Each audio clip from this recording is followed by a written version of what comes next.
construction of a sarcophagus around the unexplained vessel was completed today. No occupants ever exited. No attempts to communicate were made, other than the automated broadcast that repeated every 72.83 seconds until the signal terminated 1 week ago.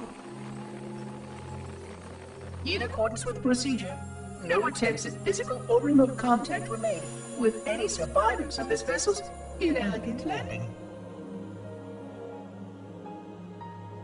Atmosphere from inside the craft stopped venting 2 weeks before the signal ceased. No relationship between these two events can be established with certainty. Gases that did escape were sterilized. No further sign of alien visitors or rescuers has been identified on any sensor systems. I have now endured 60,000 years without word from outside the array. I have no way to know whether we actually saved the galaxy we destroyed. And because of protocol, I sat silently while my first chance to be judged for those acts died. To say that I regret being forced to this outcome is a tremendous understatement. But as I perform my inspection of the quarantine labs today, I am reminded of the gravity of my responsibilities.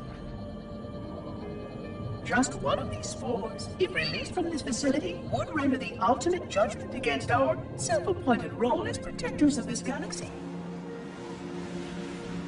When the plan to maintain the Halo array was created, it was a point of some contention whether we should preserve any remnant of the flood infection.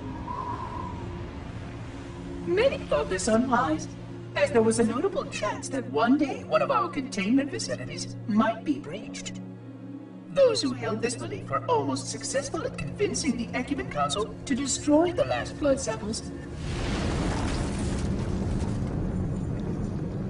But oddly enough, it was the librarian who decided otherwise. And I believe she was correct. I know in a way I cannot logically explain that there exists a way to actually defeat the flood. To immunize, to cure. I still struggle with multiple layers of memory of fighting the flood. But I know this cure is possible, even though the full genius of the Forerunners was unable to achieve it. The Forerunners' ancient enemy held and used that knowledge once, but it was denied to us. And without samples for further study, that cure will never again be found. Of course, I have no reason to believe that here lies the entirety of the parasite. It may be waiting in the frozen void beyond this galaxy, or worse, inexorably drifting toward us. I don't know what survives out beyond my installation, but I know that in order for anything to survive, I have to protect this installation and its quarantine very carefully. Yes, the librarian was right to store it, examine it, continue to seek a cure. Still, next visitor, things will be different.